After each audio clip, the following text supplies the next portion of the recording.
The following is a presentation of the ForceCenter podcast feed.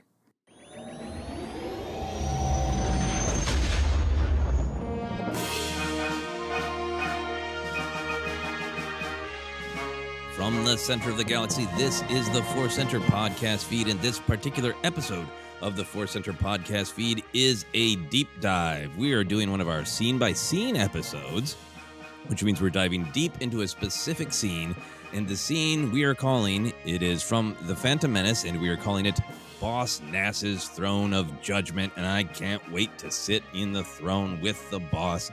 I'm Joseph Scrimshaw. I'm Ken Napzok, and my entire Star Wars fandom of the last 20 plus years has led to this moment. It's a good moment. I can't wait, because you and I have talked about elements of this scene. And I think we have talked a little bit about Boss Nass, but as I was writing up the notes, there's some things that I really don't know Ken's opinion on. This is going to be so great. I'm so excited. But before we get into all the Boss Nass deliciousness, we want to let you know that today's podcast is brought to you by Audible. Get a free audiobook download and 30-day free trial at audibletrial.com/ForceCenter. Over 180,000 titles to choose from for your iPhone, Android, Kindle, or MP3 player. This week, we're recommending Light of the Jedi by Charles Soule. Of course, the first book in the High Republic series. The next book is coming out very soon, so get caught up with us. You can download your free audiobook today by going to audibletrial.com/ForceCenter. Again, that's audibletrial.com/ForceCenter for your free audiobook. But Ken, we also have another offer, right? We do. Inside Editions, publisher of a ton of great Star Wars books and other pop culture titles, is offering 35% off across their website with a special ForceCenter code. To get your discount, enter the coupon code FC35 or visit the website with this link, insideeditions.com/discount/FC35. This week, we're recommending the Inside Editions book, Secrets of the Jedi. Check it out with the code FC35. And yeah, get that book and get ready for Secrets of the Sith coming your way soon. So there you go. Some offers for you. I wonder if Boss Nass would take those offers. Well, maybe we can answer that at the end of the podcast after we've really spent some time in Boss Nass's mind. Would he read Secrets of the Jedi? Or would he just be pissed? We saw no liking the Jedi. We'll see at the end of the story. We'll see. We'll see. Well, if you haven't listened to one of these episodes before, we really love doing these scene-by-scene episodes. We try to break down big scenes in Star Wars, but we've also been just gravitating towards scenes that we're intrigued by, that we think maybe there's more to discuss, that sometimes maybe that element of the scene or that element of the film or story doesn't get discussed as often. I try to do this list. We'll see if I can make it through, Ken, because it's getting long. Yes. These are the other scene-by-scene episodes we've discussed. Rey's Cave of Mirrors, Dooku's Cell of Half-Truths, Palpatine's Box of Lies, Obi-Wan's Hut of Exposition, Palpatine's Lab of Horrors, Luke and Vader's Walkway of Doubt, Kenobi's Campfire of Resolution, and Dexter's Diner of Wisdom. Now, joining the fray, Boss Nass's Throne of Judgment. Very excited. This is obviously from the Phantom Menace. It's about 2.5 minutes of negotiation, Jedi philosophy, cultural exchange, comedy, travel plans, and a large fish guy spitting. Pretty great. It has elements of comedy and weirdness that definitely I think some fans pushed back on during its original release. And I just kind of want to start there, Ken. Did you dislike this back in the day? And if you've come around to this scene and this character, what made it happen? Back in the day, coming out of the theater, I didn't hate this scene. I didn't dislike a lot of this scene, but it built in me. And I would the anger. Yeah. And I would point to this scene a lot of see why that whole movie sucks. But so this scene is a testament to many things. Bad prequel moments, but it's also moments you come to appreciate more. And it's a scene full of little things that I never forgot, what I mean by that is, even as I made fun of them, this is what I call the Seismic Charges effect of it all. Yeah, we talk a lot about it. I don't know, Attack of the Clones. I don't like that. It's my lowest ranked Star Wars movie, but those Seismic Charges. Boss Nass became that character for me. And I've already done it once. I'm sure you're going to do it. We apologize ahead of time if we do, just like with Dexter Jetster, if we do a bad Dexter voice or a bad Boss Nass impersonation. We apologize in front of it. But it's hard not to. It's part of the charm. it's part of the charm. And saying through the planet core and now go and all these things, and he is to be punished. To say all they never left me. And you might not like overall some of the stuff in presentation. We'll get into some of that, but like it's there in you. You keep replaying it in your mind, and you're connected to it almost in spite of yourself. And that was this scene. Later on, this scene kind of became it was in a popular video that made fun of Phantom Menace. This particular moment. And I remember, that scene. See, this scene's so boring. So this video is right. And that's just so surface level. Is it perfect? No, I think one of the things in a 4K world, some of the Phantom Menace, all the prequels, don't stand up as much. And this is one of those moments. It almost looks animated in a way, not maybe in a great way. But that's just the surface. Once you dig in, I gotta tell you, man, I absolutely love it. There's so much here. You touched upon it. So Naboo Gungan relationships, the themes of the movies are in here, the designs, everything about it, and then one hell of a memorable performance of this wild character. And therefore, that's why we're here. It's why I'm excited to get into this. Yeah, I think you're saying a lot of great things that I really agree with. I think people who've been listening for a long time kind of know our journey with the prequels, from having dubious relationships with them as they came out to really coming to love and appreciate them.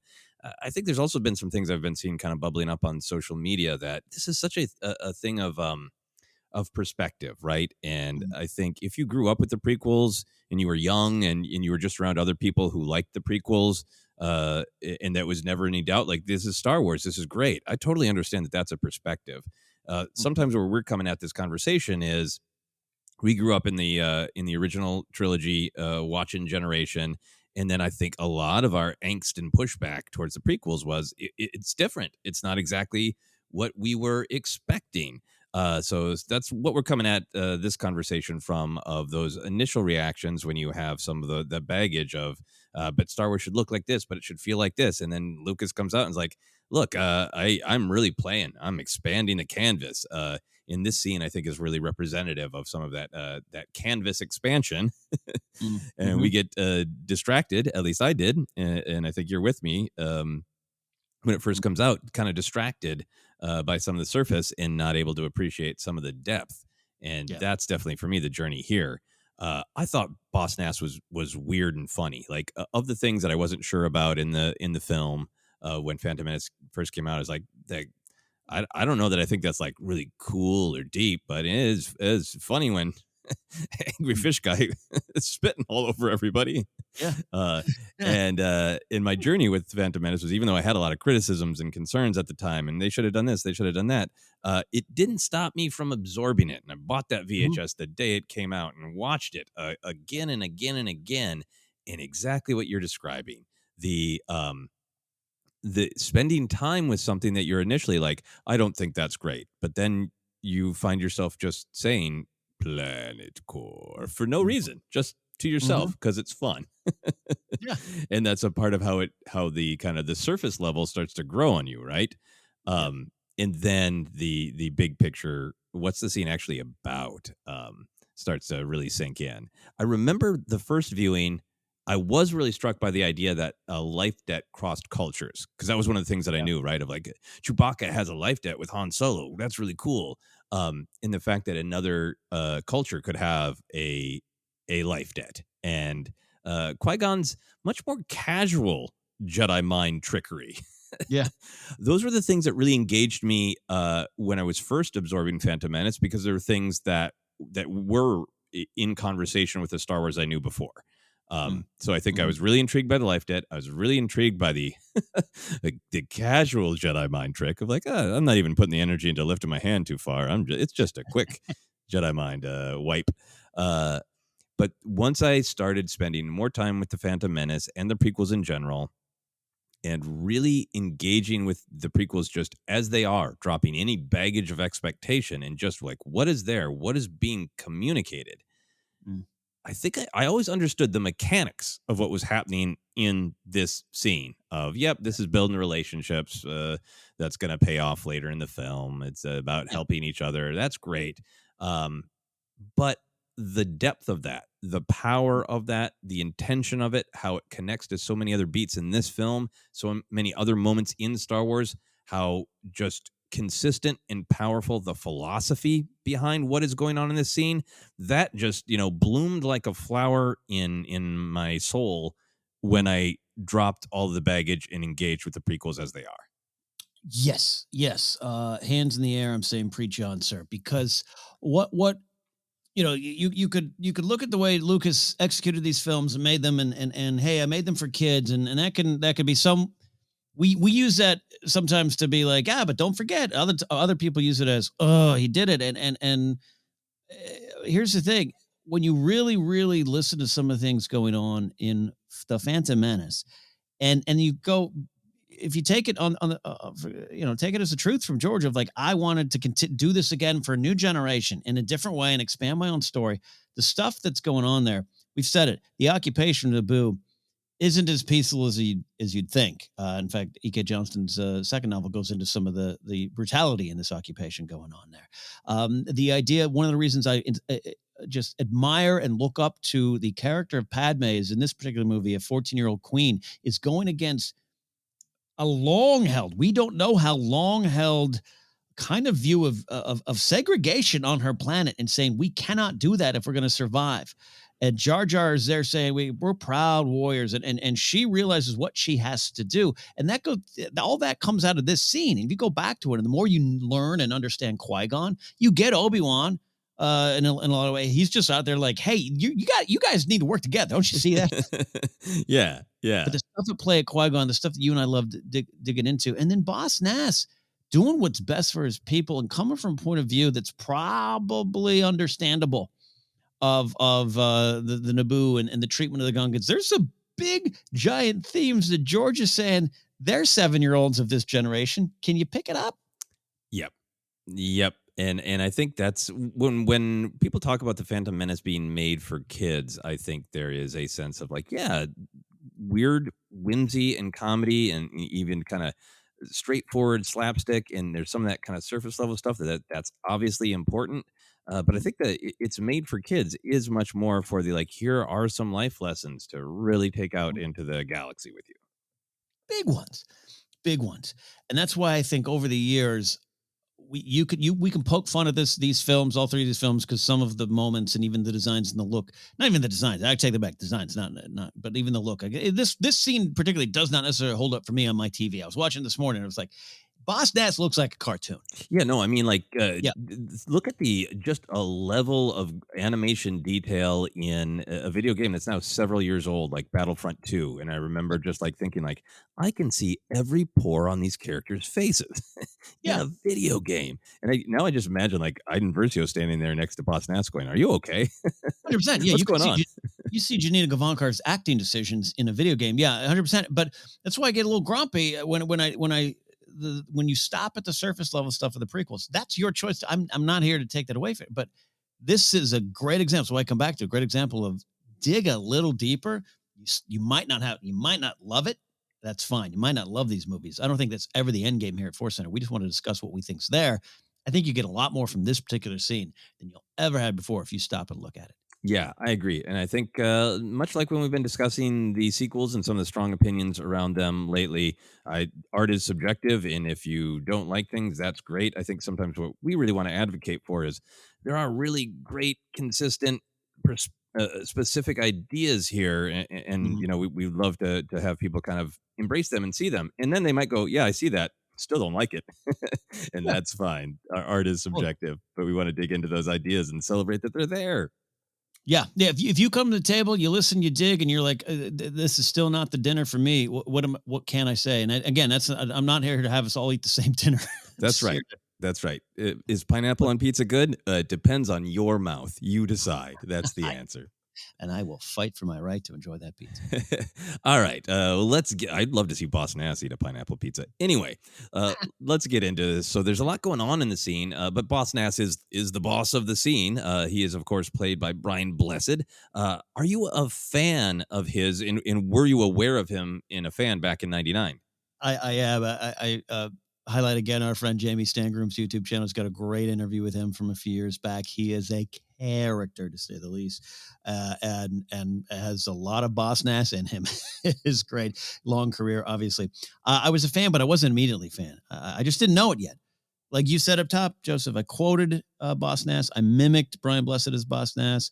I mocked his peace orb at the end of the movie. I still think it's kind of funny. I still think it's kind of funny. But then I did everything in my power to not admit that I love this character. I'm not crying. I'm kind of got the hiccups today. I apologize, folks. I did everything I could to be like, I don't. But again, the lines, it's charming. It is funny. I love the stuff. Then I love when he slaps Jar Jar on the back and as he's promoting into a bombad general, and he's kind of stumbling along, swaying along. I'm like, you know what? Here it is. I love Boss Nass. Love Boss Nass. Bombad General. Yeah. Yeah. Brian Blessed is one of the things that I was really looking forward to because I knew him from that first series of Blackadder, in Flash Gordon with his famous dive yell that he does. But he's on a fairly significant to me episode of Doctor Who, King Yrcanos, I believe he plays.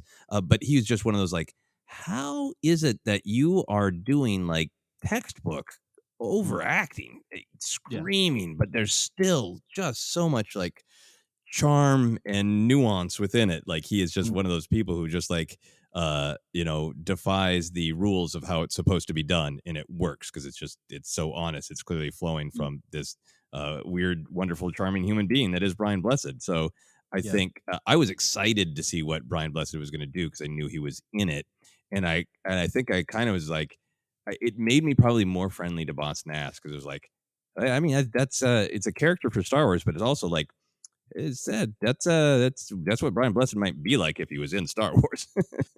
100%, 100%. Yeah. His, I'm even on his Twitter page right now. He's still very active, and he's got all caps. He's doing a great charity thing, Soundless for Nepal, in all caps. Gordon's alive, and so am I. This guy just he's a lot of things, and it all just poured wonderfully into Boss Nass. Yeah. Just scanning his Google entry, and there's a headline from a recent article in the Guardian saying, "I'm only noisy when I choose to be." I look forward to reading that. So the Brian Blessed of it all is a big part of it for me, of enjoying Boss Nass and the performance. He is certainly a performer that was probably just like, "What do you want me to do, George? Cool, great, going for it, 130,000%. I'm going for it." What do you think of the design of Boss Nass? We talked a little bit about the CGI and how well Boss Nass has aged or not, but what do you think of just like the design of what he looks like? Yeah, so I wanted to clarify earlier. The design of Boss Nass is in keeping in line with what I feel the Phantom Menace specifically is, which is full of wonderful Star Wars designs. In a world where we've already had Jabba the Hutt, a squid in charge of, a calamari in charge of a rebel alliance. You and I and so many others grew up with hammerheads and pig faces and all these kind of things.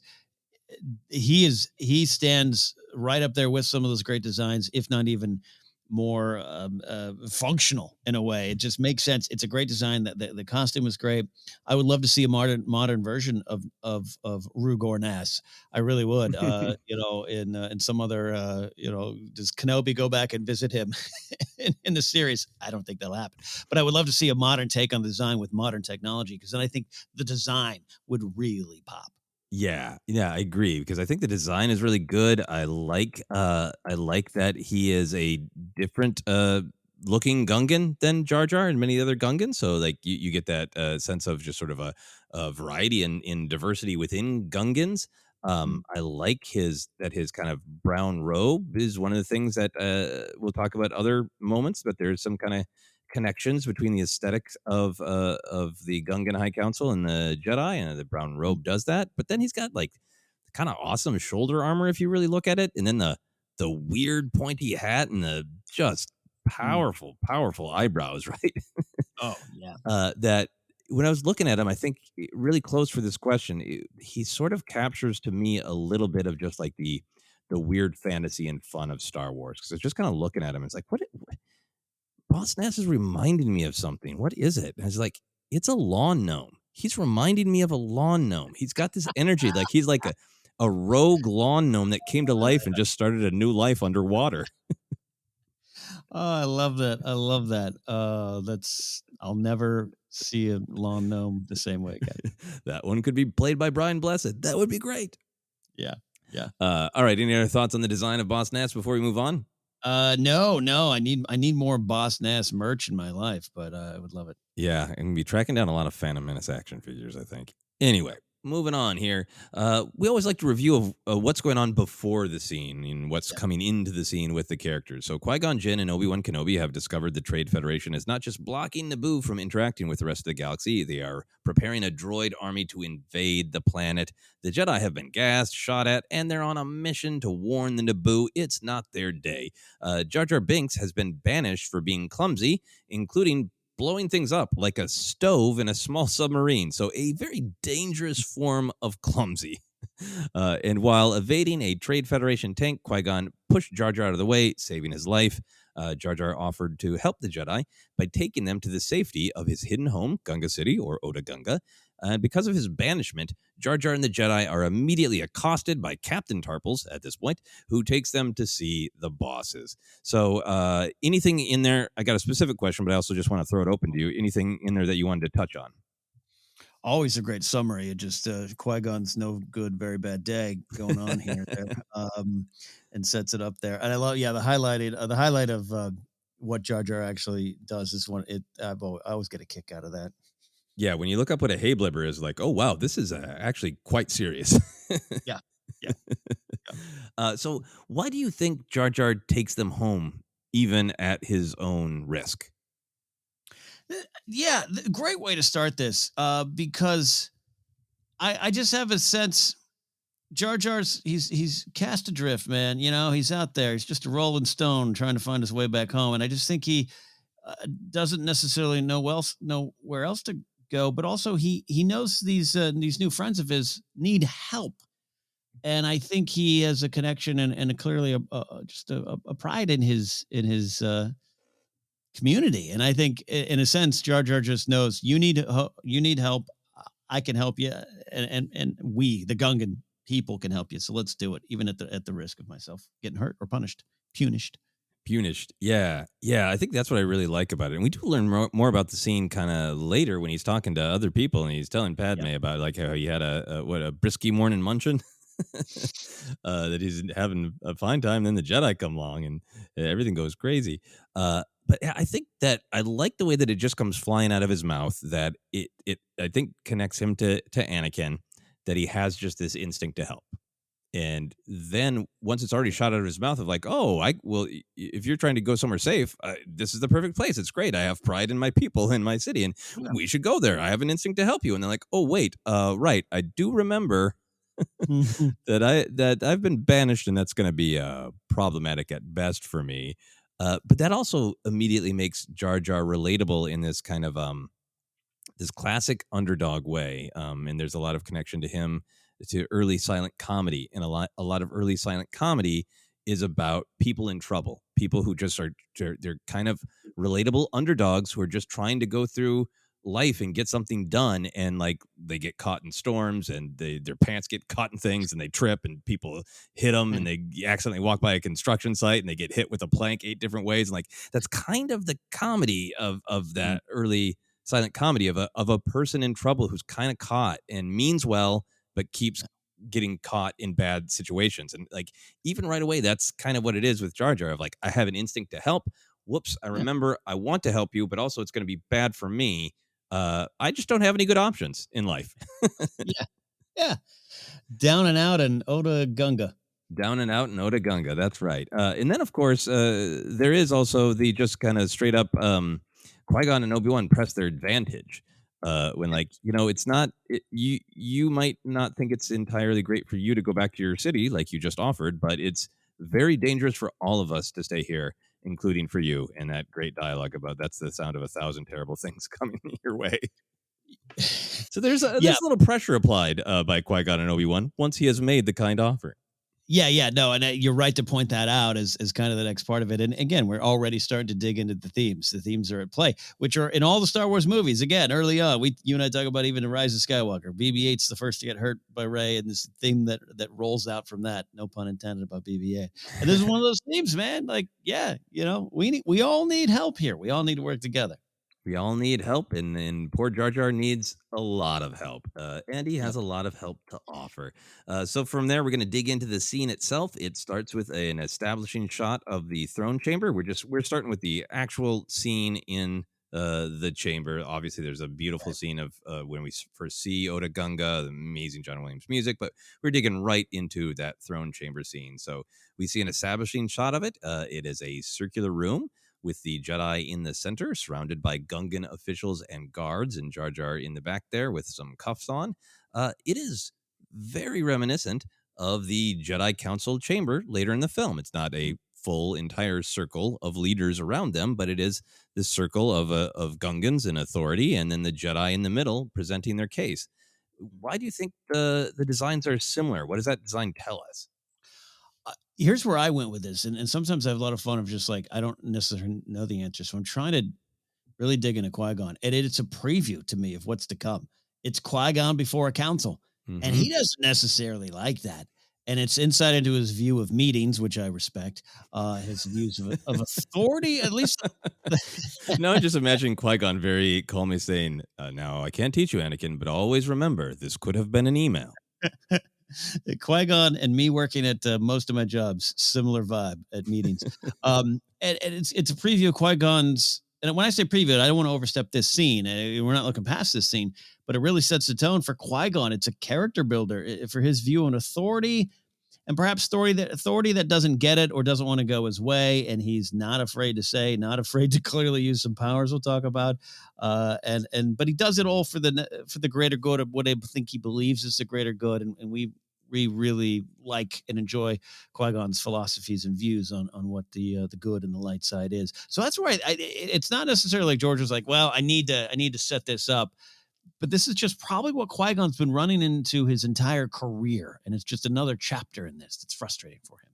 Yeah, no, I think we're really on the same page. I think one of the things that I've come to really love about Phantom Menace and its design, not only does it just expand the palette of what Star Wars can look like, and it's showing us a different world than we saw in the original trilogy. We are mostly spending times with leaders and beautiful, powerful places that are kept up and all that. But there's also just this absolutely recurring image of circles and rounded objects. There's a flow in it's, to me, it's just visually saying in a way that you can kind of just feel in your gut that there's problems. There's a Phantom Menace. There's conflict in this movie, but this is a time in the galaxy that had a little bit of harmony. All those rounded images reminds us of connections, the sort of natural circles of life, of events potentially repeating themselves. All that sort of imagery of circles and rounded objects is really powerful to me. And this is just yet another one of them. And it's in fact the entire image of Otogunga, right? They live in these beautiful circular orbs, right? They absolutely do. And I want to kick this back to you here. And I'm not being cheeky with this question because when you and I first met and we had our earlier discussions on Jedi Alliance, the prequels, this is one of the first points you ever said, you said that I remember thinking, hot damn Napzok, you missed that. You didn't pay attention to that. When was the first time that really sunk in? Was it the first screenings? You're so great with themes, man. You pull out these wonderful themes, and the themes are even in the designs, and that's not something George would overlook. When did you discover that? When did you hit into that? I think I started thinking about that a while after initially watching the film, because like I said, I was caught up in the surface of does it feel like Star Wars? Like the N1 is the new Naboo Starfighter is really different, feels really cool, but like and Boss Nass is weird and fun, and Brian Blessed, but does he look like Star Wars? Like I was so distracted by that stuff, and Same. I think for me probably like late 2000s, when where I'd watch them on DVD every once in a while, and I had long ago let go, like, is it good, is it bad, who cares, I'm drawn to it, and I rewatch this film, and I'll sit around and talk to people about, yeah, it should have been this, it should have been that, but I watch them and I enjoy them. And I think once I really started saying, okay, well, stop thinking about what it should have been. What's there? Why? And Yeah. realizing that real circular connection and going like, well, what does that make me feel and why? And why would it be there? And how does it match what the characters are doing and saying, you know? Mm. Yeah, no, beautiful stuff, and yeah, because again, we got Obi-Wan in this scene, just kind of almost, he's so frustrated, he's a little young, frustrated Obi-Wan, just kind of explicitly stating what's going on here, but then to feel it and think it's about the era and people not working together, not coming together, could undercut this era. It's all in the design, it's all at stake.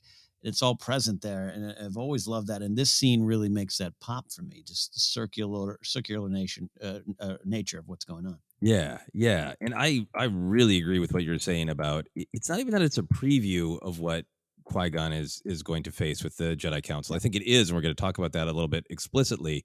But there is something about this image of the characters that are sort of coded, particularly Qui-Gon, to be a wise person, a noble person, a person on a mission, a person who knows what's going on. Of like this invasion is coming.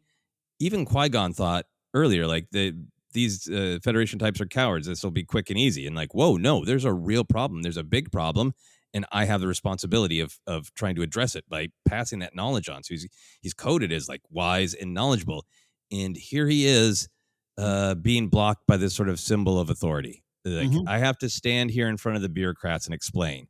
And it's not just that it happens to Qui-Gon here. It happens to Qui-Gon again from his perspective in front of the council of like, I really discovered something with Anakin. It's really important. I really believe my gut. I really believe this is important, but I got to sell it to a council. This is Padme in front of the Senate. Like, our planet's been invaded, and I'm got to sell it to this group of bureaucrats, this council.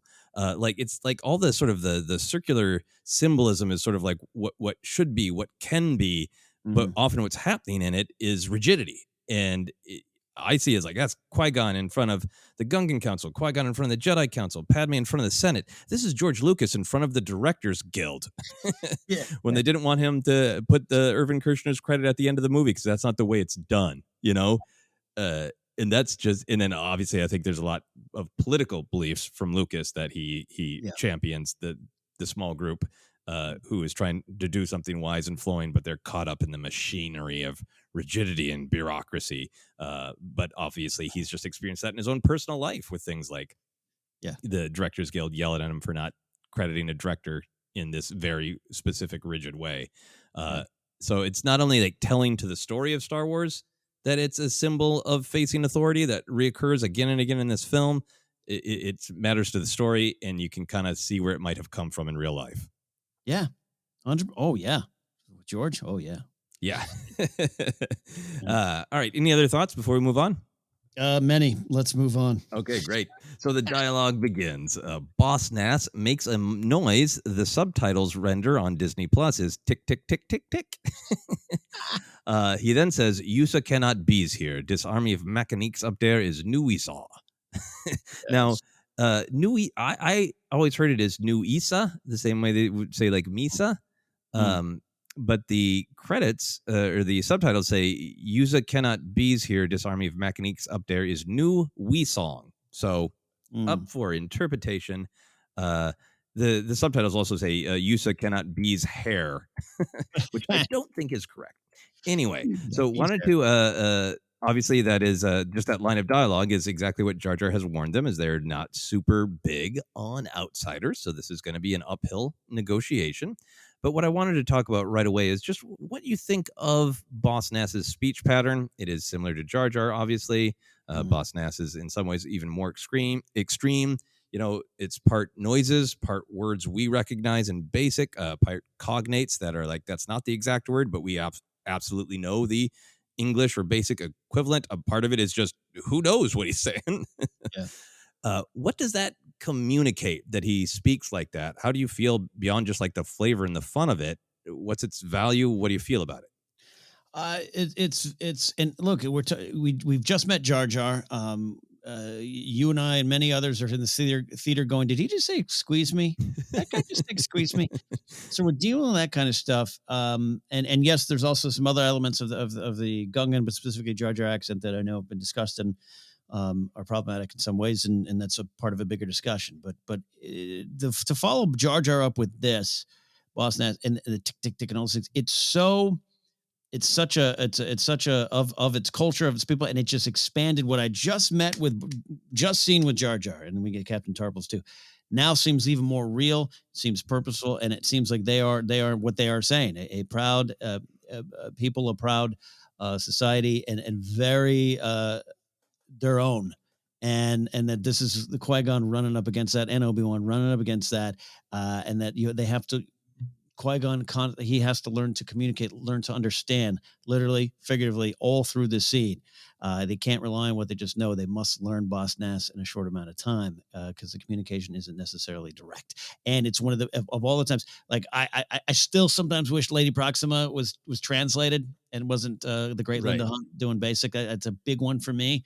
But this is one of those moments where an alien creature having the basic language, it really works for me, even more than Jar Jar. It works for me. It makes sense. Him even kind of struggling with the translation drives home the differences between the Naboo and the Gungans, and then Qui-Gon and Obi-Wan are running up against that when kind of just kind of like how you say punish. There's that kind of thing kind of inferred into it for me. So therefore, it's the divide that needs to be crossed in a way. Oh yeah, no, I really like it. I really like what you're saying. Yeah, I think there definitely is. There's a lot in Phantom Menace, but a lot with the Gungans and with Jar Jar that is absolutely worthy of discussion. A lot of those discussions have been had. I think there's a lot in Star Wars of, different groups. How are they coded to different real world groups in terms of their level of technology and their level of status, and what is being said, what is maybe accidentally sometimes being picked up from the pulp and adventure serial origins of Star Wars and being transferred. All that stuff is great and important stuff to acknowledge that those conversations are out there and to seek them out. But setting that aside from a moment, yeah, I really like that it has a relationship to Naboo, who speak basic, but then there's also like clearly their own culture and norms. So you get like this sense of communities that maybe a long time ago were in sync because they have commonalities, but they're not anymore and they've diverged, is one way I see it. I really like that it does make it feel different and unique and like it's its own culture. It's the promise of Star Wars of, beings from 1,000 worlds. So it makes it feel like different and fantastic and fun, but without the subtitles. So it is still accessible to young kids. Yeah, which is something you have to be aware of, right? When you're putting this together. Yeah, absolutely. Yeah. It's always a weird line, I'm glad Jabba doesn't say, hey, Han, what's up, buddy? Like, I'm glad that's not the case, but I like the bib for tunas that are translated. Yeah, it works. And Boss Nass, that just really works for me. Yeah, and this is something where Lucas does make different choices throughout the years of when to subtitle and when not to subtitle, but, taking him at his sort of creative word that the Phantom Menace was very much keeping in mind of kids watching this, that is a part of it. I also like for me that there is room to just intuit. Like, what does tick, tick, tick mean? Like, I think we all kind of get the mood of what that means. Yeah. It seems like hello, I'm not happy you're here. There's a little frustration through it, right? Yeah. Is it something that's a greeting that the leader says? Is that's Boss Nass's thing? I like that there is room to wonder. There's room to dream on that one. Yeah. There might be a little bit of a tick or something going on. I don't know, but when it pops back up, it's almost like he's like swallowing hard. So God, we got to deal with this. Yeah, there's a little bit of that I've inferred to it, which is again part of the point, because even you writing this down, taking the direct translation for the subtitles, I've always taken it. Disarmy of Mechanics up there is new. We saw, like, I thought he was saying it's you for years. Oh, okay, yeah. Which doesn't really factor much into my discussion here today. But like, there was part of me of him like, you're all the same. Naboo, you, whatever, and you brought the problems here, which is makes some sense too for me, I guess. Yeah. In mechaniques, that word that's like very clear what it is. To Mhm. me, has always been clear. It's like I've always liked that word, so I love old Yes. mechaniques. Yes. So Qui-Gon responds, a droid army is about to attack the Naboo. We must warn them. Boss Nass counters, we know like a Naboo. Tick, tick, tick again. The Naboo think they so smarty. They Mhm. think they brain so big. Yes. So is this an important moment to you that Boss Nass clearly communicates not only his displeasure with the Naboo, but kind of why he is not a fan of the Naboo? Is this an important moment to you, and why? I think it's a very important moment. But there's a shot prior to this you touched upon a little bit, but when we're going, it's a great shot from the trailer or one of the trailers, right? Jar Jar swimming and you see the city, and it's a beautiful Star Wars shot. I don't ever want to overlook that, but also it just sets up as really great as a fan. For me, it was a really great appreciation of this culture we're going to. We just met Jar Jar. You might be having some Jar Jar issues, but here's where he comes from. Here's who he is. And you've already seen and got maybe a sense, even from the trailers and previews and publications getting us ready for the film, you got a sense of Naboo and Padme or Amidala, and you appreciate the culture of Naboo right away. But the Gungans are there too, and we are just seeing this wonderful shot of their city. And here's Boss Nass going, "No, I don't care.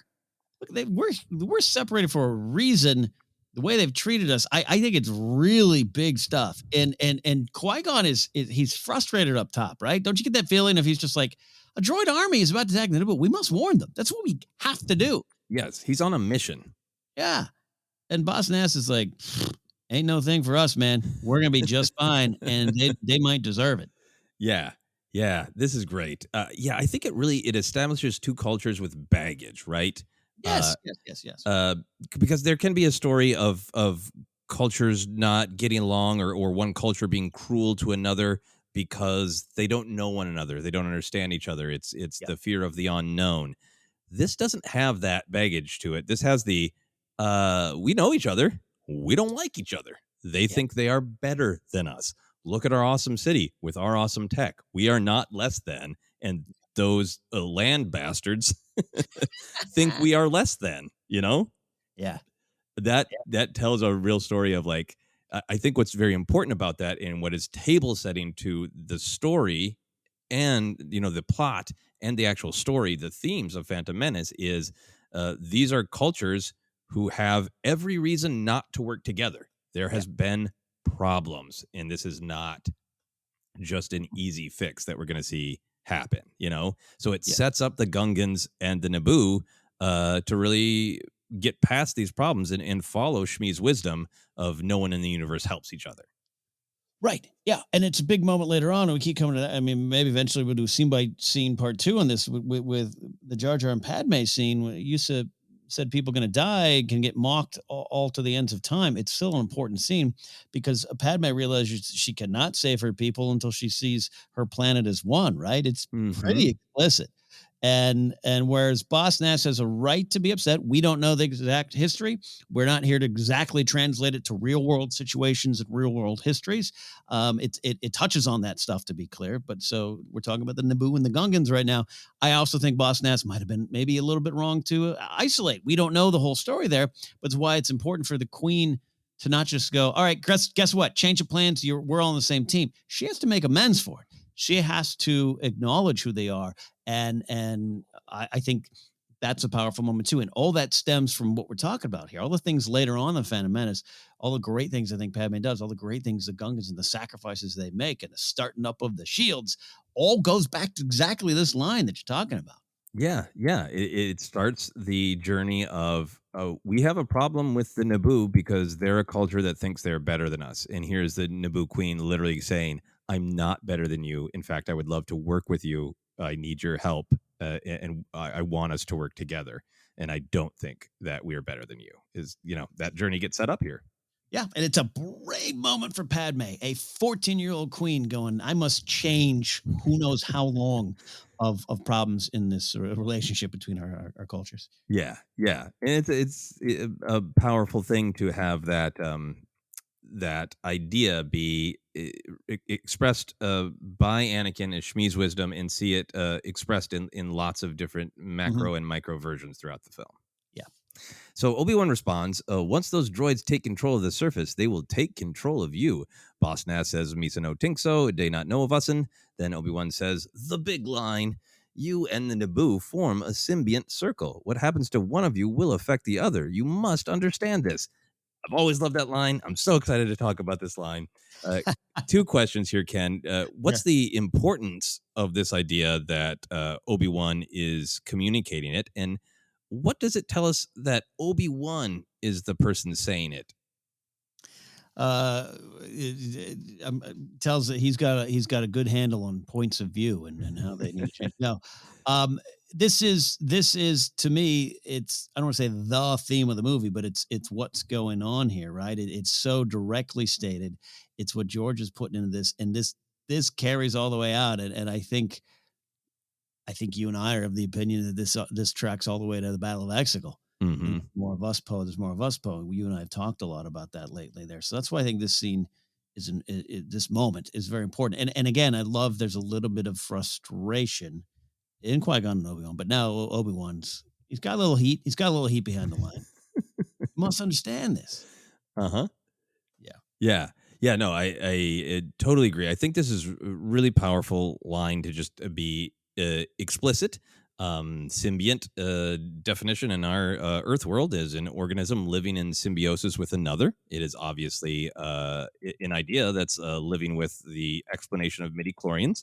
And midichlorians, I think, are a way to continue this same idea of every being is being assisted by other beings in every way, on down to the cellular level, to the practical level, to the interpersonal one-on-one level, to the larger society level. It's like it's taking this idea of empathy and connection and helping one another and showing it on the societal level here, the interpersonal level with Anakin, and like the cellular level with the midichlorians. It's like a very important idea. I do think it is about empathy. I think it's about being willing to understand others and say, I don't think I'm better than you. I think we can work together. I think we can work this out, trying to understand where other people are coming from. But I think what's really powerful about this Gungan Naboo relationship that gets set up here is it's taking this argument that's all through Star Wars, that we're all connected. The Force is everywhere. We're luminous. We all live together. And it's making this real specific argument with the Gungan and the Naboo that helping others isn't just like, yeah, you should do that. It's selfless. It's great. Help others. It's making the argument that helping others is also helping yourself. Mm-hmm. That the galaxy is not a zero-sum winner takes all game. That if we all work to better everyone, things will be better for everyone. Not if you help someone else, that means you're automatically losing something yourself, because it's a circle. Rising tides help all the bongos. Is that? Yes, that's the short way to say what I was trying to say. And so I want to, before we get into the Obi-Wan of it all, in terms of what does it tell that Obi-Wan is the person saying it? I have a thought. I don't know. I don't know if this is right. I'm asking you, President of ForceCenter Obi-Wan expert here. I love, because Obi-Wan believes all this. He knows it's true, and he knows it's true in theory. But I love that Obi-Wan several times, even already with Jar Jar, he's got a, well, what's this person going to do to help us? Who's this? A local, says Qui-Gon. Yeah, and have we picked up another pathetic life form? Obi-Wan is quite salty. Yes. Yeah, I know. I'm not criticizing Obi-Wan, but it's like, he's the younger one here, so it's like along the way, he got to apply some of the knowledge he has. Just a random thought. I don't think necessarily has. I don't know. I don't want to go too far down. No, I agree with you. I think that's what is interesting to me. I love Obi-Wan. I love him because he's flawed, and I love him because we get to see him grow. And he starts out like he is this young guy who's ready to be a Jedi. He's ready to prove himself. And what he's saying is, accurate to the philosophy of the Jedi. It is accurate to the actual functioning of societies in Obi-Wan's opinion. But it does come across as really just youthful and haughty. And it comes off to me as, I studied this in the Jedi Temple since I was 3. It's obvious everyone knows that cultures living together on planets form symbiont circles, and you can't just say, whatever happens to that part of the planet won't affect me. Yes, it will. This is just basic stuff. This is 2 + 2 = 4. Come on, Boss Nass. So yeah, on one hand, he's saying something like beautiful and true that I think the film argues for, but he's saying it from this youthful perspective of, it's obvious to me because I know it. Why doesn't everybody know this? Yeah. Yeah. And then from there, how do you not just get them to know, but how do you work with them? Yeah, exactly. And that difference between I'll go to your baseball coaching, right? It's one thing to tell somebody; it's another thing to help them experience it themselves, so they learn and experience it. And I love that it's Obi-Wan just being like, "Come on, did you not read the homework?" Mm-hmm. Mm-hmm. Yeah. So Boss Nass is not buying what Obi-Wan's selling.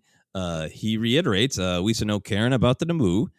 Qui-Gon changes the subject with a light little Jedi mind trick, waving his hand and saying, then speed us on our way. Boss Nass responds, we're going to speed you away. So what is your thought here? Qui-Gon, Obi-Wan's trying to kind of engage him in a, if not philosophical debate, Obi-Wan's trying to tell him philosophy that Boss Nass should agree with. It's clear he's not going to, because Boss Nass just reiterates that he doesn't like the Naboo, period. And so Qui-Gon changes the subject with a Jedi mind trick. What's the morality here? What are your Qui-Gon thoughts? Oh, man, we just did that Qui-Gon episode, and we know him using the mind trick later on with Watu. People have opinions on it. Yeah, we understand in some text, Watu had some weighted dice, and all that to me goes to what I said a little bit earlier of Qui-Gon aiming towards the greater good for you Hot Fuzz fans. It is this idea that he knows, all caps knows, Boss Nass is a dead end right now. Could they deal with it some other time? Do they need to deal with it? As far as he knows, he just needs to get to his next part of the mission, right? He doesn't understand it. He doesn't know Anakin's coming down the pipeline yet. He doesn't know any of that. But Qui-Gon's tied into going towards the light, as we know. And if there's a dead end, I think he's going to do things for the greater good. You were saying some George Lucas stuff earlier. I don't have time to look up the specific story, but do you remember the tale? And I'm sure I'm paraphrasing a lot of a long time ago. George wanted to build some low income housing, and folks in the neighborhood maybe a little bit too high, mighty, and snooty for it. And so George just started like doing it, like buying land and doing it, and I'm summarizing a story that I kind of remember in the back of my mind. I think there's a little bit of George in a way, just going, all right, this is for the greater good. You're not on board. Awesome. Mind trick. Get us on our way. It's my interpretation. Speed us on our way. Yeah. Yes. Boy. I think a lot of us have probably found ourselves in meetings or in front of a council. Like, we've been given an assignment to fix a problem, and then you're not getting anywhere. Well, then just speed me on my way and let me try to take care of the problem. I think that's absolutely what's going on here. I think it's a great difference between Qui-Gon and Obi-Wan, where Obi-Wan's like, well, let me engage you on this sort of a philosophical debate and try to get you to see it, from what Obi-Wan thinks in that moment is the right way. And Qui-Gon's like, yeah. No, we're not going to change his mind right now. Yeah. We have something to do. I have stood in front of rigid authority that I need to get past in order to help people immediately. Those droids are coming. I need to save people by warning the Naboo about the attack. I don't have the time to try to change the mind of rigid authority right now. I think that's what's going on. And he knows he can. I would love to see he and Mace and Yoda get into a mind trick battle later on. It's not going to happen there. He knows, but even what does he do over there? Like, you can't train Anakin. All right, cool. Hey, so I'm going to train Anakin. Yeah, like, great. Then speed us on our way. Yeah. I'm going to start using that one in day-to-day life. You want to do it that way? I have valid concerns. Speed us on our way. All right. So Qui-Gon gets practical with another Jedi mind trick wave, as he says, we could use a transport. And Boss Nass says, we give use una bongo. Jar Jar in handcuffs is alarmed, saying, Boss Nass finishes by saying in a massively menacing voice, the speediest way to Naboo is going through the planet core. And then getting as low as possible. Now go. Yes. Excellent. Is this Boss Nass's best line, Ken? I think there's some other great lines that even follow. The Punish one, I just love the take on that one. This is the one, and yeah, back Maude Garrett and I could make each other laugh instantly just doing just saying Planet Core on and off air. So I'm just real partial to this line. I love it, but it's like Nass saying, yeah, he may have had a little mind trick on him, but I think Nass is playing the game. We're in a chess game now. Okay, we've entered the chess game.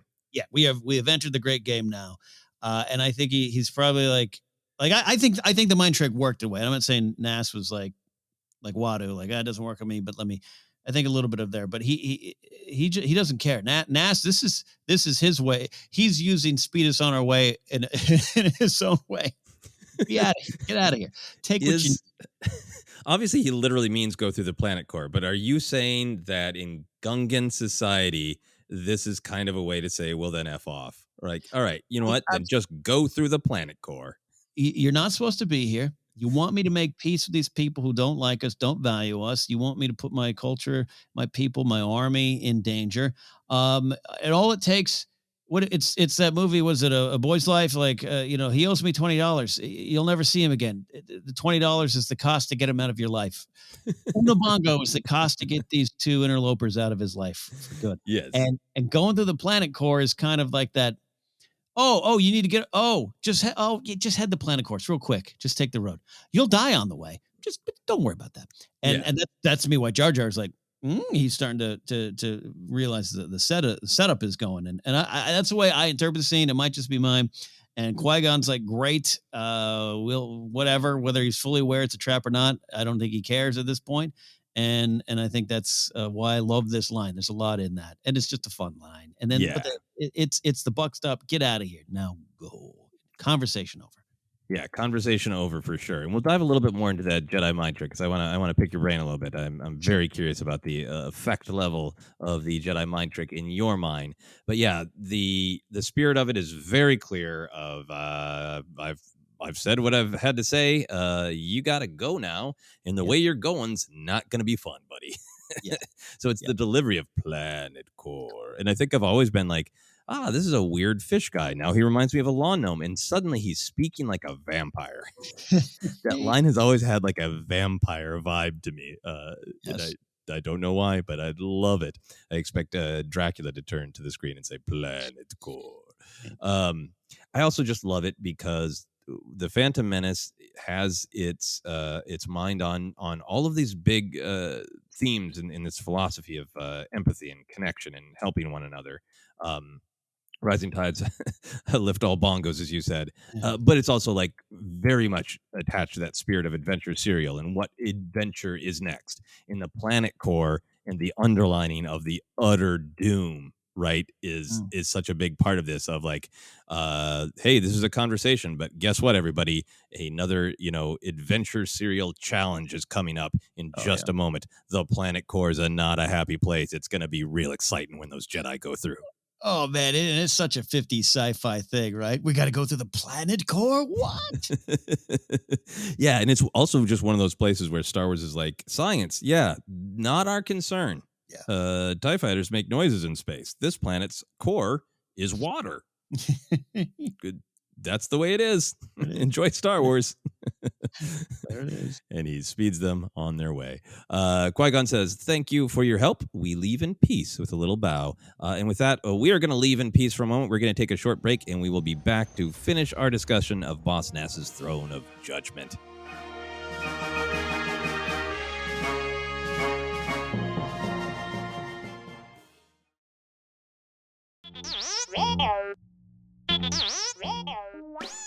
Hey, ForceCenter friends, make sure you're keeping up to date on all the great content from Jennifer Landa. Whether it's YouTube, Instagram, or TikTok, you whippersnappers, ForceCenter's own Jennifer Landa continues to bring you fun, informative, and insightful laughs and moments. Also, Jennifer brings her experience and perspective as a Star Wars-loving mother to her DIY projects, blogs, and more. So be sure to head on over to JennyLanda.com. That's JennyLanda.com for articles like how to make your own Darth Maul sneakers or 10 unique Star Wars baby gift ideas. Follow Jen on Twitter and Instagram at Jennifer Landa and on TikTok as Jennifer Landa 1138.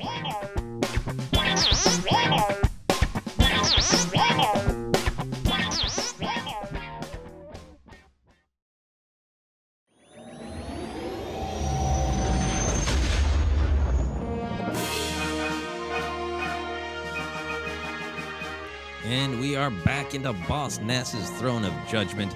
So Obi-Wan and Qui-Gon are now turning to leave. Obi-Wan asks, Master, what's a bongo? Qui-Gon answers, a transport, I hope. Very Jedi, very going with the flow. Jar Jar leans forward and says, Dasa setting you up. Going through the planet core is bad bombing. So this is where I want to really dig in, Ken. Qui-Gon did the mind trick for a transport in particular. Well, just for letting them go, and then for specifically, and give us a transport. And so Boss Nass does the normal Jedi mind trick of I repeat exactly what you said, and then he adds a bunch of terrifying sounding things in a way that he says it in a way that is clearly meant to intimidate the Jedi. So does that make you feel like the mind trick actually worked, only half worked? Is Boss Nass sacrificing a bongo on purpose, hoping that these pushy outsiders will be devoured in the planet core? Yeah, I mean, clearly I was so excited about this. I charged ahead on my Boss Nass thoughts. I think, and I'm going back to in '99. I took it all as I think I was right. I think it worked. Number one, because it that's the indication that it worked, right? That he repeats it back. That's what we learned all the way back in New Hope. So I have no doubts there.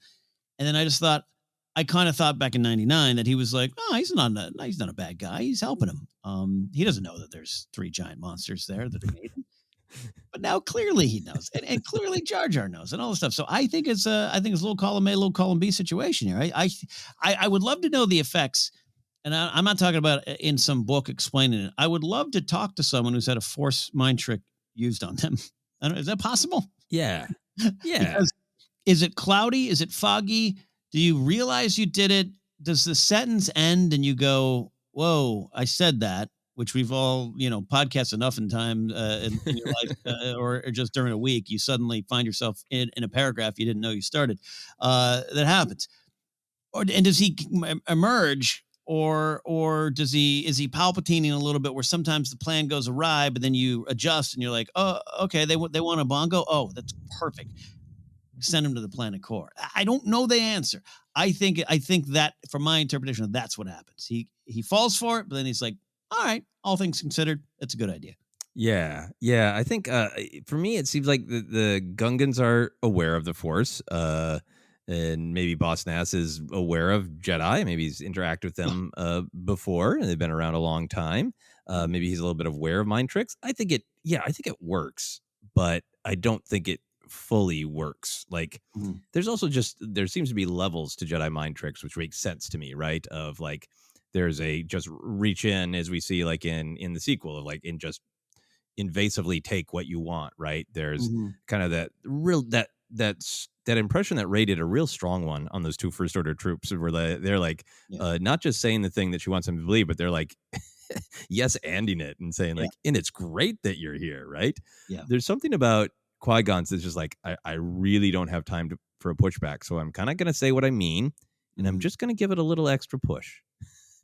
With the mind trick. And I like the idea that it's like, Boss Nass feels compelled, like, I'm going to give you a transport, but I'm also going to send you the most dangerous way, and I'm glad. And I tend to believe Jar Jar that Nass is setting him up, 100%. It's funny, you made me think that moment in Rise of Skywalker. There's a couple moments with Rey, right? But I love that Poe and Finn have that little beat of like, did she do that to us? It's a fair question to ask, which puts the power of mind control, the morality of it does rest on the shoulders of those using it. It's a big thing, right? And I know we've seen some of that in the High Republic of the early days of kind of using that in a way. Yeah, and different names for it to wrestle with the level of morality. Yeah, absolutely.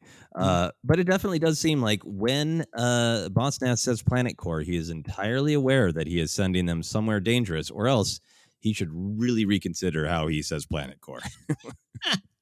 One or the other. It's true. Love it. So after this warning from Jar Jar that they are being set up and that going through the planet core is bad bombing, Jar Jar asks for help, saying, any help here would be hot, showing his shackles. Qui-Gon turns, and Obi-Wan's not thrilled seeing that Qui-Gon is turning to engage. Obi-Wan says, Master, we are short on time. Qui-Gon responds, we'll need a navigator to get us through the planet's core. This Gungan may be of help. So what's the importance of this moment for you? What's the significance that Qui-Gon is turning to get help from someone, and the significance that so much of this scene is really starting to echo Qui-Gon's relationship with Anakin later in the film? Yeah, I mean, you almost feel like Qui-Gon also, he says, we'll need a navigator to get us to the planet's core. This Gungan may be of help. You see, Obi-Wan, we're all a symbiotic circle. It's a little bit of that. Again, I really, I'm not here to, we're not here to hammer on Obi-Wan and his shortcomings. He's one of the greatest characters, but this is an early version of him. He's learning the lessons and he's seeing it in play. And I think Qui-Gon's got a handle of that. And I think it's very important. It's just, again, setting up the theme of Qui-Gon's going to be open to this stuff. I think other Jedi would not, maybe even Obi-Wan himself, if it's just him running into the Skywalker family on Mos Espa, like, would he have been open to even the possibility of connecting with all living beings in the galaxy and seeing their purpose and seeing their worth? It's a pretty big thing, and it's a big thing. It's what you want out of the Jedi, right? You would think. And all living things have a part to play in the story. And Qui-Gon's very aware of that. And it starts here. Is it a little tit for tat? Is it a little bit of like, I'll help you, you help me? Yeah, that's fine. But that's the point a little bit here. All rising tides and bongos. And whatnot. Exactly. Yeah, no, I think it is just a great demonstration of Qui-Gon having empathy, and not in this like, I now want to be Jar Jar's best friend. He still seems annoyed by Jar Jar. He very much so. Yeah, like, very much so. This guy's clumsy, loud. He definitely reacts to everything with fear. That is not Qui-Gon's thing. He's got a lot of important stuff to do. So it almost makes the empathy even more powerful to me of like, Qui-Gon does seem annoyed by Jar Jar and does have concerns about Jar Jar, but it is such an animating belief, it seems, from Qui-Gon that everyone's equal in the Force, anyone can have value. And on the surface, Jar Jar it does not seem super valuable. He seems, in fact, maybe a lot to handle, and maybe that he would cause problems, the way Obi-Wan is kind of seeing him. But Qui-Gon is just so enmeshed in like, see, everyone is having value, Yeah. And that picture of Jar Jar that then really extends to the Gungans, which then translates to the Ewoks, which then translates to the sort of chain of empathy and kindness, and everyone has value that's so important in Rise of Skywalker. It's just a really important moment of, this person, Jar Jar, we found ourselves together. We're already in this cycle of helping one another. He got in my way. I saved him, and then he helped us by bringing us to this city, and now he needs help, and maybe if I help him here, he'll be able to help us again. It's just really this commitment to empathy. We're all connected. Everyone has value. Let's help each other. Yeah, and I love that it's not easy for Qui-Gon in a way, right? Even their meeting was such a boom, get out of the way. And that if Qui-Gon's tuned into the Force and they're like, he's got it. This guy, he's still helping us. It's still important. There's something going on here. I can't ignore it. And he looks like he was prepared to leave him there, right? I mean, but then realizing, wait, something's happening, something's calling. And I love that it's not easy. Qui-Gon's not, hey, my new best bud, I love hanging out with you. And how that reflects how a little lesson again for Obi-Wan, only because this is Padawan Kenobi that we're talking about here. We know at the end of the day he's not super thrilled with the Anakin thing, right? He's doing it, and that's a little bit of their relationship, Obi-Wan and Qui-Gon's relationship. We know it's strained at times, but we don't really learn that till way later on in 1989. We're just taking it as face value. So I like that it's not practice what you preach, and it's not always easy. Yeah, and Qui-Gon is really teaching by demonstrating, and I can have some empathy for Obi-Wan of like he's got this bond with his master. He's really wanting to impress and please his master and move on to the Jedi trials. And every time they go on a mission, Qui-Gon's just getting a bunch of other from Obi-Wan's perspective, annoying weirdos to go with them. Like, here we go again. Here we go again. Yeah. It's fascinating. The Padawan Kenobi is an interesting character for a lot of reasons. Absolutely. And then what I like is, unless it happens off screen, Jar Jar is mostly distracting and annoying on the actual trip to the planet core. And they, in fact, even have a debate about, like, the Force is going to help us through, and and just maxi big the Force. So I like that Qui-Gon's like, he might help us with the navigation. Yeah, not really, but he's a creature under my care. He's a person under my care. Yeah. He has value. He's formed this debt with this bond with me. We'll play this out, and he of course ends up having massive value in changing everything because he brings Padme and the Gungans together. So Qui-Gon, making these decisions, returns to the speaking circle, back to the Authority, and asks, what is to become of Jar Jar Binks here? Boss Nass says, hissin to be punished, and a big, nasty smile. It's not a good smile. It is not a good smile. That is he is the Gungan who stole Christmas right there, right? He is. So good. Watching this morning over a cup of coffee, and I was like, he is happy. Punished. A nice word for what they're about to do with Jar Jar. Jar Jar hangs his head and groans. Oh. So we've talked about a lot of nice things about how this film is for children. It teaches wonderful values of empathy and connection. What awful thing is going to happen to Jar Jar? What are we talking about here? I don't want to make light of it. I mean, I think there's some physical pain involved. I think there's imprisonment. I don't know. I've been watching Oceans 11, 12, and 13 recently. I've just been on a kick with those Soderbergh remakes, the remake of Ocean 11. And I just think of Terry Benedict, of just like, oh, he doesn't just get you. He gets your family. He'll bankrupt your cousin's mattress business. Like, I'm just like, Boss Nass to me, it's I don't know. I'm also thinking of Alec Baldwin in The Cooler. Like, what are you doing behind the closed doors? Tarples, turn off the cameras. I don't think it's good. And I think it's not just physical. I do think there's some incarceration, some stripping of family rights or inherited. There's something going on with Jar Jar. It's bad. It's bad stuff. Yeah. It is certainly portrayed as not great. I'm extrapolating. I'm doing some headcanon here.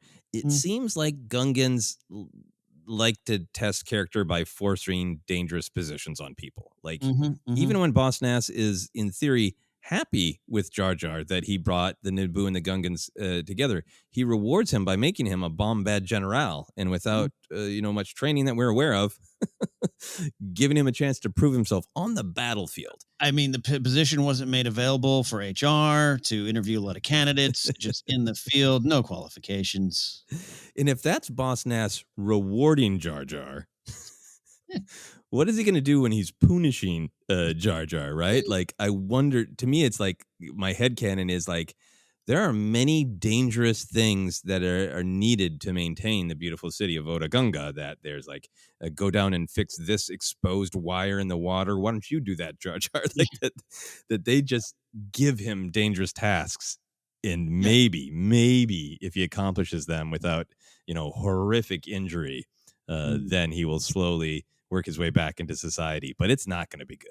Yeah, whatever the Gungan equivalent of Spice Mines of Kessel type of punishments, going on here. Could be it. I don't know.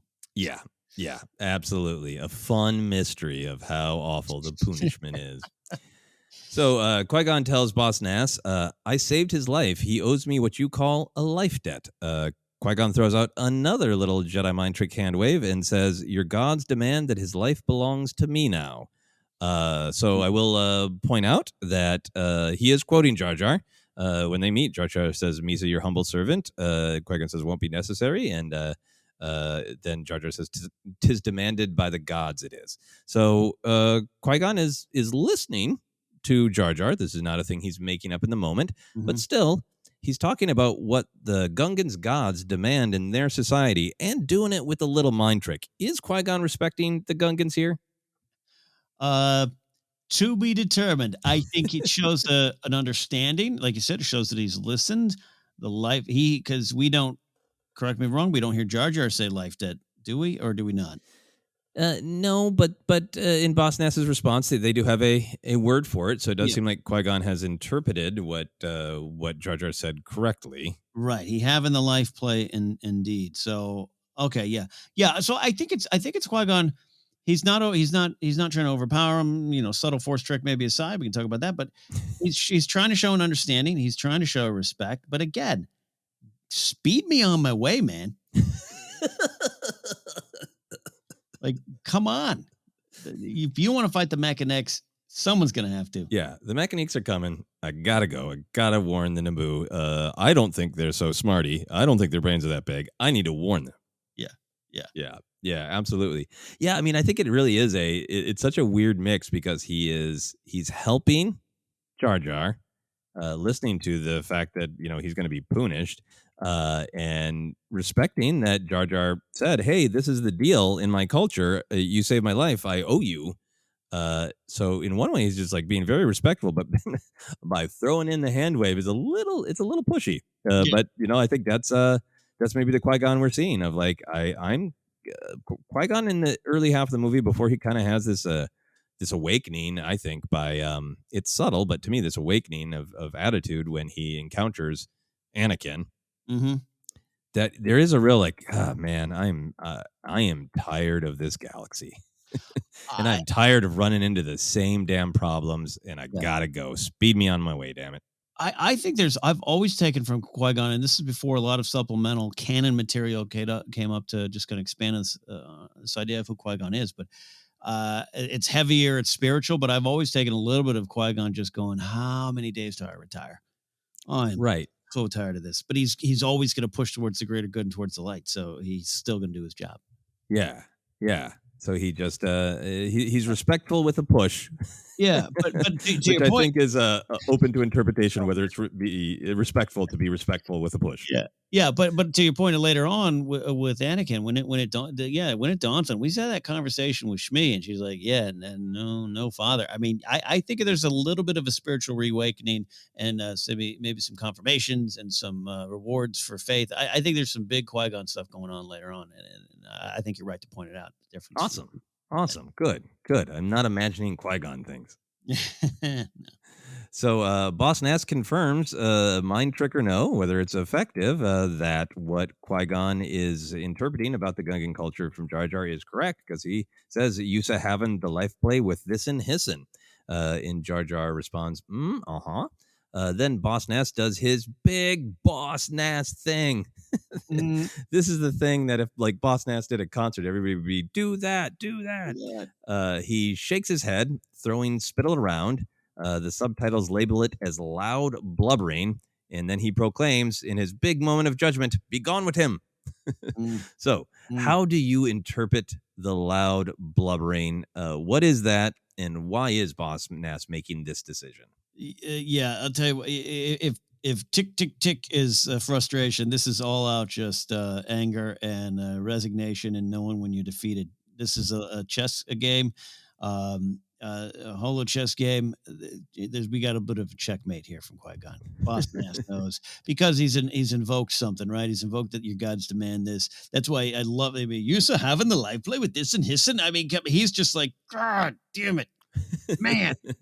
I thought I had it, and I really want to punish you, and now I can't. He's upset. Yeah. No, I get that. There definitely seems some frustration.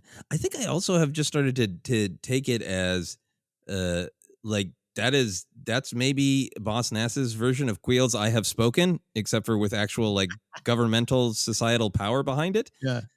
Because doesn't he do? He does a similar thing with Padme. When they decide to make their bond. That's true, right? So yeah, so that one I would say is less angry, right? Yeah, it's a happier blubbering. Yeah, two sides, one coin. Yeah, so I have no idea if that's what it is, but I do kind of like it as like this is like the Gungan version of like many cultures taking like a gavel or a stone and going bunk. So it is. Yes. It's very different. Ooh, yeah, no, I like that. Yeah, still say I still say it's two sides, one blubber, but I think it is kind of a end of conversation or big decision made. Oh, I like that interpretation. Yeah. Yeah, but I like your interpretation too of it's just like anger of like I have tried to be done with this conversation since it began. Yes. What other activities did they interrupt with this? I also just kind of like that. Okay, well, the life debt, the life play is a real thing. When he's asking him, it almost has this to me this sort of like a judge quality of like Jar Jar, is this true? Because you know that's how this works. If that's true, Right. so like, why didn't you just tell me that first thing? Right. So like the life debt, life play is a real thing. Mm. And in some ways, like maybe Boss Nass was excited to punish Yeah. Jar Jar. He certainly seems like it with that smile, but it also makes Jar Jar not his problem. Of like, well, go. I think they're all going to die in my bongo that I'm sacrificing. Go. Yeah. Yeah. Right. A little dark tone now, right? from Boss Nass. Yes, this is showing the stasis, the place from which Boss Nass can grow. Yeah. Yeah. And maybe, hey, look, and maybe Nass later on thinks there's a lot of things going on. He's very happy with Jar Jar bringing peace between them and the Naboo, right? But also maybe there's a little bit of respect from Boss Nass. Old Rugar Nass is like, well, you did get him through the planet core. He doesn't know what happened. You did come out of the other side. Yeah. Well, certainly, there's certainly a lot of respect by the time of the Bombad General promotion. Yeah. So as we wrap up the scene here, Jar Jar is released from his cuffs. He realizes once again that he has no good options, saying, count me out of this one. Better dead here than dead in the core. And then questions himself yet again. Ye gods, what is Misa saying? Is this a relatable moment of comedy from Jar Jar? Well, first of all, we really do get our answer. Better dead here. He's dying. That's true, but he could be being melodramatic, right? He could be. He could be like, they're not going to let me play video games. I'm going to die. I don't get kombucha. Yeah. Yeah, that's telling there. I actually, so this is, and it's a little chaotic moment. And I do remember going, well, where's Jar Jar thinking here? But I do at the end of the day, I really do love this Jar Jar moment. You gods, what does Misa say? Like, just like it's Jar Jar often succeeds in spite of himself, right? He did some stuff later on we see. He might be clumsy to a fault, but clumsy to a victory as well. And I think going back to your point, man, he's always down and out, but sometimes he does it to himself. And this is one of those moments where it's just like, what am I doing? God, and we've all had those moments. Yes. You know, of two handfuls into ding dongs going, what am I doing? No wonder I'm gaining weight. Like, what am I doing? Well, what do you want to do? Not eat a ding dong? Well, yeah, no, I guess that's a good point. I do want to eat a ding dong. That's why I was here. Yeah. Very hard for me. It's very hard not to eat ding dongs. Yeah, I think it feels to me like when he offered help at the beginning, it's like, oh, yeah, I'll take you to my city. Wait, no, that's a terrible idea. Oh, now they're reminding me that a terrible thing is going to happen to me if I stay here. And it just paints Jar Jar as like, okay, well, let me think through my options. Okay. Yeah. 2 to 3 terrible options always. Great. So, and in some ways, it's a little bit relatable of that. Like, yeah, look, life is challenging, and sometimes you have your pick of 2 scary options, but you got to choose your path. Like, I think it's a comedy moment. I think it's meant as comedy, but in terms of the general sort of oeuvre of Jar Jar, he panics, and it's this funny comedy thing.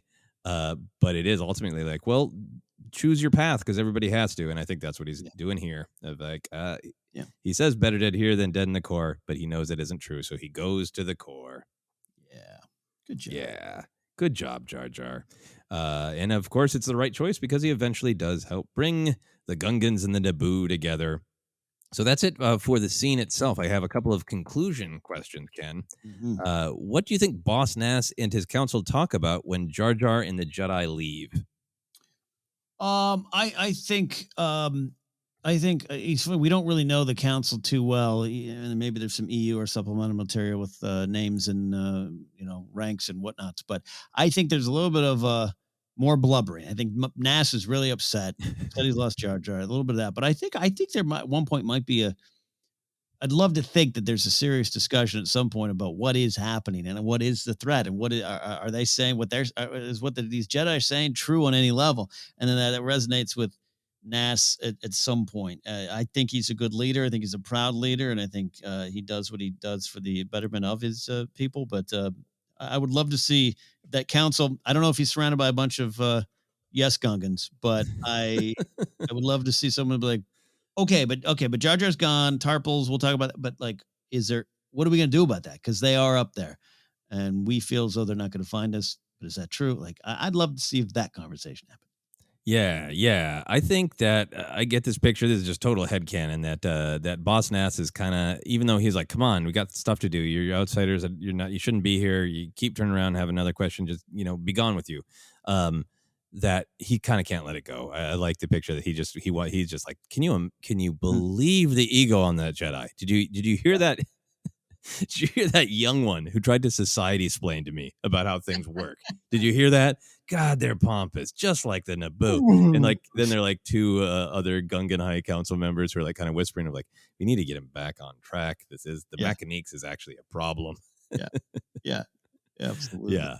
Maybe they discuss the bongo budget of like, can we really afford a bongo? But yeah, I mean, I think this is one of the great things of Phantom Menace that there are kind of these big story details that are just like thrown out in dialogue, right? Of that the Trade Federation, once they do have the Naboo locked down, they're looking for those rumored underwater villages, right? And then they find them, but the Gungans have fled. So there is also the possibility that, Boss Nass is saying, God, pompous Jedi.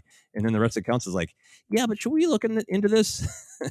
Yeah. Should we send some scouts? Should we take this seriously? Oh, damn, this is serious, Yeah, look, and where we find them in the sacred place a little bit later on, it's weird to me. It reminds me a lot of the stuff going at play in Two Towers with King Theoden. If people are familiar with the movie versions, I'm talking specifically here, but just this idea of where is Gondor in our time of need? If they light the beacons, are you going to answer? No, we're going to take care of ourselves because they don't care about us. And Nass kind of probably has that vibe. They run away, not unlike the people of Rohan going to Helm's Deep. It's in their tradition. It's where they go. It's where they go to hide and save themselves. And to find them there, for them to not go back, they don't go back to the city. Jar Jar knows where we go when we get into trouble. They're in trouble, and Nass probably is like, we're going to fight to the end.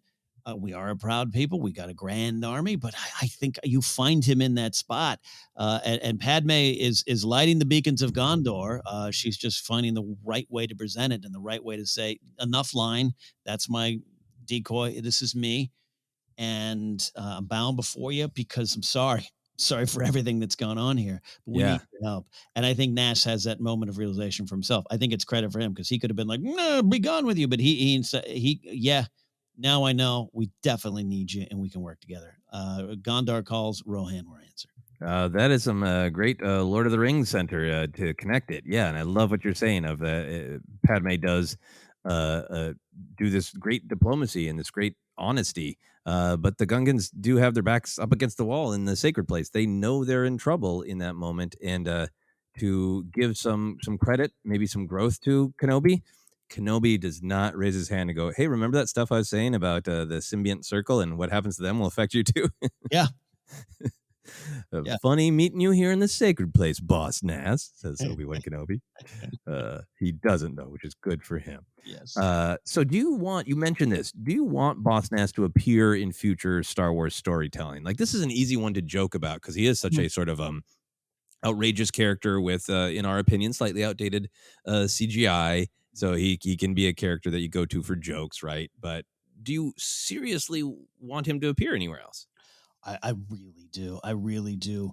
How and why and the amount can be up for debate. I want it to be more than a passing reference of Boss Rugar Nass died and was replaced by this next. We got a little bit of that, right? There's more there's more bosses on the way. Was Boss Leone, right? Boss Leone in the Clone Wars, yeah. Yeah. So there's more to tell there. One example, the reason I'd be excited. We mentioned talking about TV show or live action or something like that, and just a better version of the tech behind him. But I'm thinking of Poggle the Lesser, and when Poggle the Lesser pops back in a Catalyst, and you have some great scenes with Krennic, who kind of comes off as this Hans Landa kind of guy in the Catalyst novel at times. It was a great use of Poggle the Lesser, the great use of going, hey, remember that click guy that you maybe made fun of in college or something? Here he is again, and it works. and we learn a little bit more of the Geonosian culture and everything. I think you could work with Boss Nass. I think you can find a way, and maybe it's before. I don't know. Maybe you go back some years. I'm not saying he needs to appear in High Republic series. What I'm saying is the Acolyte is about Boss Nass. Yes, absolutely. Boss Nass and Mother Talzin knew one another for sure. Not that the Acolyte is about the Night Sisters. It's just what everybody seems to feel. Not think, feel. We anyway. Don't need to get into the Acolyte. We will eventually, and I'm looking forward to that show. But yeah, I think so. We know that he is not the ruler during the Clone Wars because we meet a new boss during the Clone Wars animated series. But we know that Boss Nass is around because he attends Padme's funeral in Revenge of the Sith. Yeah. So I think there's a part of me that's idea that maybe he's getting up there in Gungan years, and I really, really want more storytelling on and about Naboo during the Imperial reign. And I don't care if it's a comic book, maybe, who knows, maybe Andor. I think probably not, but I kind of don't care where. I would be very curious if, Boss Nass, having been through everything that he's been through and having the wisdom, there's an interesting story of like old man Nass is working for the rebellion in his twilight years. I on board, 100% on board. Awesome. Well, I'll get right in my fanfic. Yeah. Old Man Nass, directed by James Mangold. Wouldn't that be a thing if just, he did Logan, great job. He's working on Indiana Jones, and just like, what is Mangold's next old person project? I love in a good way. Okay, so final question here, Ken. Now that we've gone through it all, what's your summary of the scene? What's your big takeaway of what it's about and why you like it or value it? I value it because it just really takes the big themes we're about to dive into for essentially 9 movies, but particularly this one. It just puts it right in center stage. It makes you think about it. There's not every moment is clear. And I go back to this scene often because I go back to this character often, this character of Boss Nass, this proud leader of this proud people who have been forced into a corner, and how do they get themselves out of it, and how do they get them out in the right way that's right for them, the right for their culture, and right for everyone going forward. I think it's powerful stuff. It's also so wonderfully Star Wars. I do not think it's boring at all anymore. There was probably a point where I did think that, and there was probably a point where you watch a lot of videos telling you that this is just a pointless scene. There's so much going on here.